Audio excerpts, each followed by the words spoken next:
সরলরেখা থেকে এই প্রশ্নগুলো পড়লেই ভাইভাতে এখান থেকে প্রশ্ন করবে। তো সরলরেখা কাহাকে বলে এই সংজ্ঞাটা আগে পড়ে নিতে হবে এবং সরলরেখা সংজ্ঞাটা পড়ার সাথে ওখানে একটা সঞ্চর পথ আছে, সঞ্চর পথ কাহাকে বলে সেটা পড়তে হবে। স্থানাঙ্ক কাহাকে বলে সেটা পড়তে হবে। স্থানাঙ্ক কত প্রকার?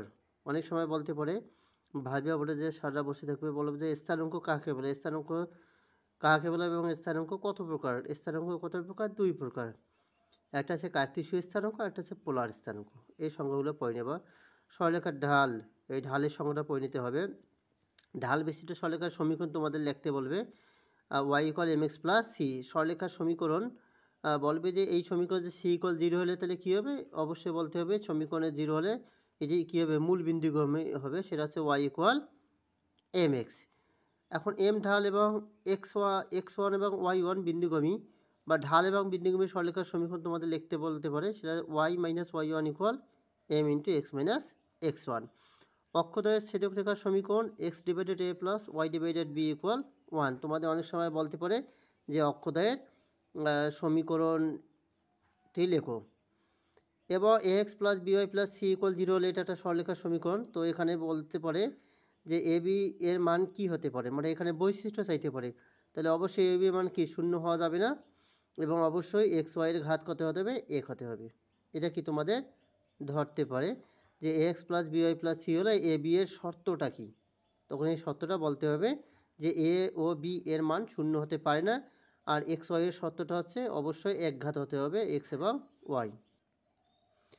এরপর তোমাদের দুইটা সমীকরণ, সরলরেখার সমীকরণ বলতে পারে দুইটা সরলরেখার সমীকরণ কখন লম্ব হবে, তাহলে অবশ্যই বলতে হবে এদের যে কাল ঢাল দ্বারা গুণফল -1 হয়, তাহলে আমরা বলতে পারবো এই সমীকরণ দুইটা কি সরলরেখা হতে পারে।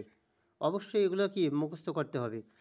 তো আমাদের আমাদের অনেক সময় ভাইভা বোর্ডে বলে যে সরলরেখার চিত্র অঙ্কন করো, দুইটি সরলরেখার চিত্র অঙ্কন করো। অবশ্যই এই চিত্র তিনটা তোমরা মনে রাখবা। এই চিত্র যখনই চিত্র কথা বলবে তখন কিন্তু কন্ডিশন দিয়ে চিত্র অঙ্কন করে দিতে হবে।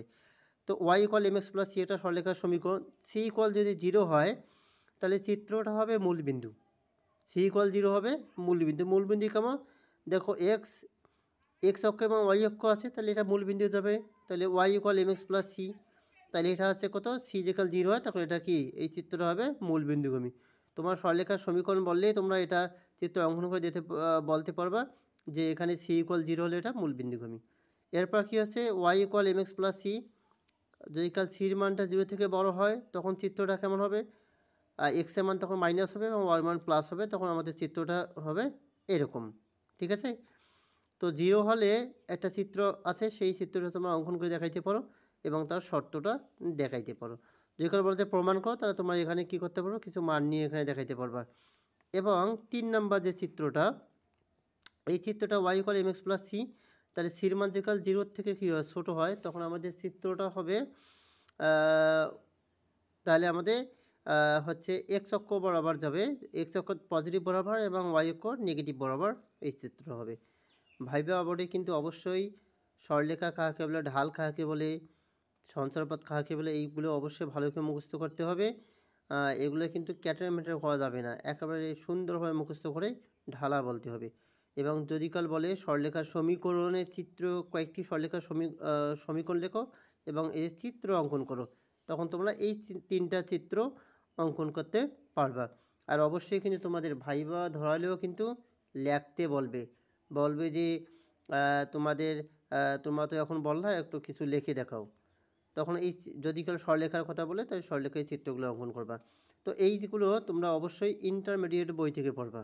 ঠিক আছে? স্কুল এবং কলেজ উভয়ের জন্য ইন্টারমিডিয়েট বই থেকে যেগুলো পড়ো তাহলে আর সমস্যা হবে না। আর এই প্রশ্নগুলো করলেই সরলরেখা থেকে যেটাই প্রশ্ন করুক না কেন এই কোয়ালিটির প্রশ্ন করতে পারে। আর সরলরেখার বৈশিষ্ট্য যদি কাল বলে তাহলে তোমরা x + by + c = 0 ওই সমীকরণটার বলবে যে a ও b এর মান শূন্য হবে না এবং x এবং y ঘাত অবশ্যই কি এক ঘাত বিশিষ্ট হতে হবে। এইগুলো হচ্ছে কি বৈশিষ্ট্য।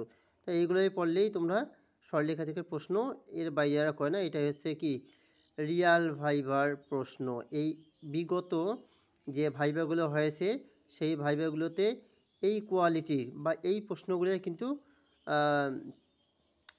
শিক্ষার্থীদেরকে পরীক্ষার্থীদেরকে এই প্রশ্নগুলো করা হয়েছে, তাই ওখান থেকে কিন্তু আমি এই প্রশ্নগুলো নোট করেছি। তোমরা এই প্রশ্নগুলো থেকে পড়লেই কমন পাবা ভাইভাতে।